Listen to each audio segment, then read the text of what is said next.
Hello everyone, आज है शनिवार 11 फरवरी 2023 और इस वीडियो में बात करेंगे इंडियन ओवरसीज बैंक यानी आईओबी के शेयर के बारे में। इंडियन ओवरसीज बैंक एक सरकारी बैंक है। थर्सडे को यानी 9 फरवरी को बैंक अपने दिसंबर क्वार्टर के रिजल्ट्स के साथ आई। रिजल्ट्स बेहतरीन है। बैंक के प्रॉफिट में 22% इंक्रीज देखने को मिला। फिगर है 555 करोड़ का। शेयर का प्राइस अभी 27 रुपए 20 पैसे पे है। पिछले एक महीने में शेयर के प्राइस में 8.5% से ज्यादा करेक्शन देखने को मिला है। ऐसे में क्या किया जा सकता है इंडियन ओवरसीज बैंक के शेयर में? क्या इस शेयर को खरीदा जा सकता है या ये शेयर और करेक्ट करेगा? बैंक के रिजल्ट्स कैसे हैं? सारी बातें बताऊंगा डिटेल में इस वीडियो में, तो वीडियो में बने रहिएगा फ्रेंड्स। ऑल्दो पिछले एक महीने में इंडियन ओवरसीज बैंक के शेयर में 8.5% का करेक्शन देखने को मिला है, पर पिछले 6 महीने में बैंक ने अच्छा रिटर्न बना के दिया है इन्वेस्टर्स को। 55% से ज्यादा का रिटर्न है पिछले 6 महीने का, और पिछले एक साल का रिटर्न भी 41% के आसपास है। अगर मैं बात करूं तो पिछले 6 महीने में ये शेयर 17-18 के लेवल से बढ़ के 35 रुपए के लेवल्स तक गया था और वहां से करेक्शन देखने को मिला है। और ये जो अभी करेक्शन देखने को मिला है उसका कारण है मार्केट में जो वोलेटिलिटी है, उसके कारण शेयर के प्राइस में गिरावट देखने को मिली है पिछले एक महीने में। हिंडनबर्ग रिसर्च के रिपोर्ट आने के बाद से पूरे शेयर बाजार में एक कोहराम मचा। अदानी ग्रुप के शेयर्स तो पिटे ही, साथ ही इंडियन बैंक्स के शेयर के प्राइस में भी गिरावट देखने को मिली। हिंडनबर्ग रिसर्च के रिपोर्ट आने के बाद से अदानी ग्रुप के शेयर्स में तो तगड़ा करेक्शन देखने को मिला। देखिए, अदानी इंटरप्राइजेस का शेयर करीब 50% टूट गया है पिछले एक महीने में, और इसका सीधा असर पड़ा बैंक्स के शेयर पे भी, क्योंकि लोगों के मन में यह डर हुआ कि बैंक्स ने किस तरह का पैसा दिया है अदानी ग्रुप को। और जो खबरें सब सामने निकल के आई वो ये आई कि 80,000 करोड़ का एक्सपोजर है बैंक्स का अदानी ग्रुप को लेकर। और यही कारण था कि पिछले एक महीने में सरकारी बैंक्स और प्राइवेट बैंक्स के शेयर में भी पिटाई देखने को मिली। अगर डिटेल में बात की जाए तो जो खबरें सामने निकल कर आई वो ये थी कि स्टेट बैंक ऑफ इंडिया ने 27,000 करोड़ रुपया दिया है अदानी ग्रुप को। पीएनबी ने 7,000 करोड़, बैंक ऑफ बड़ौदा ने भी 7,000 करोड़ रुपया दिया है। तो इस तरह के फिगर्स सामने निकल कर आए और इंडियन बैंक्स के एक्सपोजर को लेकर एक डर का माहौल बना, और इसी कारण से इंडियन ओवरसीज बैंक ही नहीं बाकी सरकारी बैंक्स के शेयर में भी पिछले एक महीने में करेक्शन देखने को मिला। और इंडियन ओवरसीज बैंक का शेयर भी 8.5% टूटा है, अभी 27 रुपए 20 पैसे पे ट्रेड कर रहा है। तो मार्केट के वोलेटिलिटी के पीछे जो कारण था वो था हिंडनबर्ग रिसर्च का रिपोर्ट, जिसके कारण अदानी ग्रुप को लेकर बहुत सारी खबरें आई और उस खबर का सीधा असर पड़ा बैंक्स पर भी, और बैंक्स के शेयर की भी पिटाई हुई और इंडियन ओवरसीज बैंक के शेयर की भी पिटाई देखने को मिली। ऑल्दो बैंक ने अच्छा रिजल्ट करके दिखाया है इस क्वार्टर में। जैसा मैंने बताया कि थर्सडे को बैंक अपने क्वार्टरली नंबर्स के साथ आई और नंबर्स काफी बेहतरीन थे। अगर मैं बताऊं तो 22% जंप देखने को मिला है प्रॉफिट में। 555 करोड़ का ये फिगर है, जबकि एक साल पहले ये फिगर 454 करोड़ का था।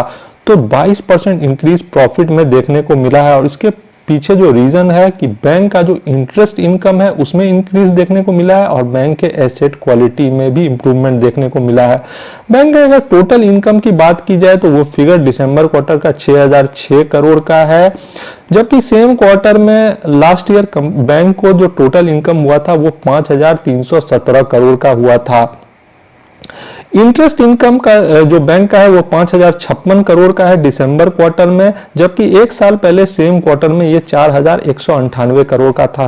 तो सारे फिगर्स अच्छे हैं दिसंबर क्वार्टर में अगर ईयर ऑन ईयर बेसिस पे कंपेयर किया जाए। और सबसे अच्छी बात है कि कंपनी के एनपीए में भी गिरावट देखने को मिली है। ग्रॉस एनपीए का फिगर 8.19% पे है, जबकि लास्ट ईयर सेम क्वार्टर में ये 10.4% पे था। तो कंपनी के एनपीए में भी इंप्रूवमेंट देखने को मिल रहा है। अगर मैं नेट एनपीए की बात करूं तो वो 2.43% पे है, जबकि एक साल पहले ये 2.63% पे था।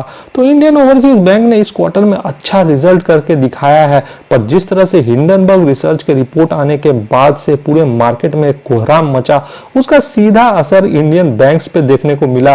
और पीएसयू बैंक्स इसका ज्यादा शिकार हुई, क्योंकि पीएसयू बैंक्स का एक्सपोजर कुछ ज्यादा है अदानी ग्रुप को लेकर।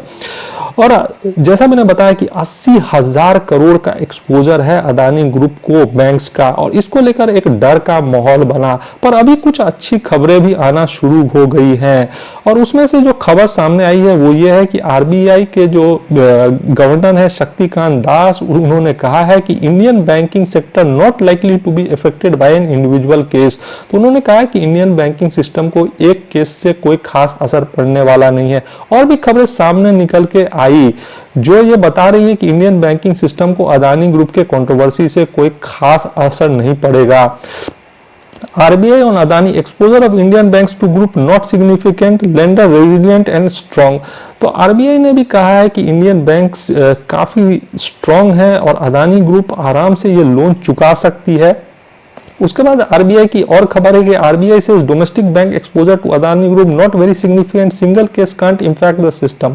तो आरबीआई ने यह भी कहा है कि जो एक्सपोजर है अदानी ग्रुप को इंडियन बैंक्स का वो उतना सिग्निफिकेंट नहीं है और इससे इंडियन बैंकिंग सिस्टम पर कोई खास असर नहीं पड़ेगा। इसी तरह की कुछ बात निर्मला सीतारमण जी ने भी कहा था। उन्होंने कहा था कि exposure of banks financial institutions to Adani group well within limit, finance minister Nirmala Sitharaman.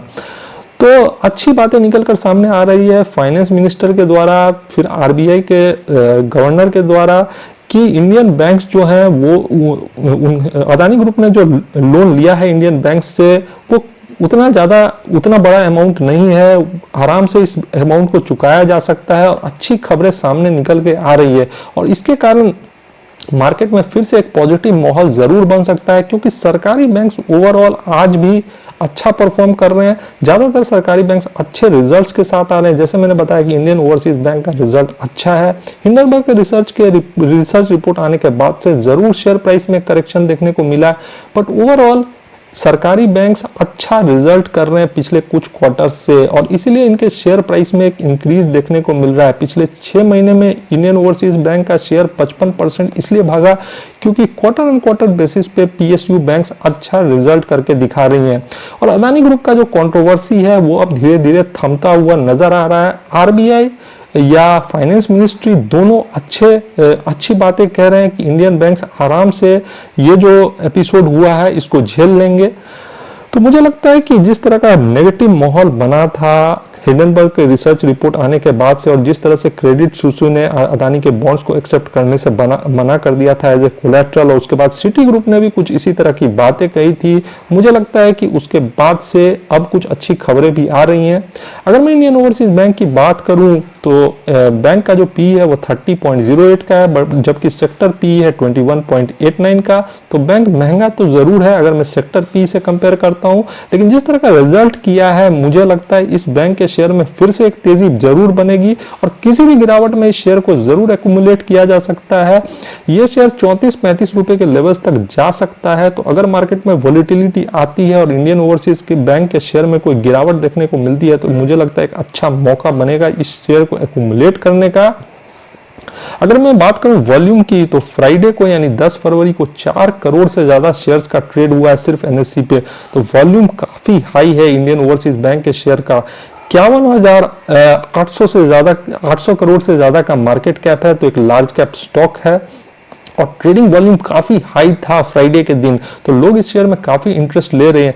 और हिंडनबर्ग रिसर्च रिपोर्ट आने के बाद से जिस तरह से मार्केट में एक वोलेटिलिटी देखने को मिली, शेयर में जरूर 8.5% का करेक्शन देखने को मिला है। पर मुझे लगता है ये करेक्शन एक मौका है इंडियन ओवरसीज बैंक जैसे शेयर को एक्यूमुलेट करने का, क्योंकि पीएसयू बैंक्स की ओवरऑल हालत में सुधार देखने को मिल रहा है, चाहे वो प्रॉफिट की बात की जाए या सेल्स की बात की जाए या एनपीएस की बात की जाए, हर जगह बैंक्स अच्छा करते हुए दिखते हैं। और आज भी पीएसयू बैंक्स के शेयर काफी नीचे के प्राइस पे अवेलेबल हैं और एक अच्छा पोटेंशियल देते हैं। इन शेयर्स को अपने पोर्टफोलियो में शामिल किया जा सकता है और ये तगड़ा रिटर्न बना के दे सकते हैं। 10, 20, 30, 40% तक का रिटर्न आराम से बना के दे सकते हैं। तो मुझे लगता है कि ये गिरावट एक मौका देता है इंडियन ओवरसीज बैंक जैसे शेयर को एक्यूमुलेट करने का। जरूर अदानी ग्रुप के कंट्रोवर्सी के बाद से मार्केट में कोहराम मचा, क्योंकि लोगों के मन में ये डर था कि इंडियन बैंक्स का क्या एक्सपोजर है। फिगर भी सामने निकल के है 80,000 करोड़ का एक्सपोजर। लेकिन अब बैंक्स के तरफ से भी, सरकार के तरफ से भी, आरबीआई के तरफ से भी अच्छी बातें सामने निकल के आ रही हैं कि ये एक्सपोजर उतना ज्यादा नहीं है, ये अदानी पे करने में केपेबल है, साथ ही जो लोन का अमाउंट है वो उतना ज्यादा सिग्निफिकेंट नहीं है। इसके कारण मार्केट में एक पॉजिटिव एटमॉस्फेयर बन रहा है, एक कॉन्फिडेंस फिर से वापस आ रहा है। अगर और बुरी खबरें नहीं आई तो मुझे लगता है इंडियन ओवरसीज बैंक का शेयर धीरे धीरे ऊपर के प्राइस टारगेट के तरफ जरूर जाएगा। ये था मेरा इंडियन ओवरसीज बैंक के शेयर के बारे में असेसमेंट। फ्रेंड्स, वीडियो पसंद आया हो तो लाइक कर देना, चैनल को सब्सक्राइब कर लेना। Thanks for watching.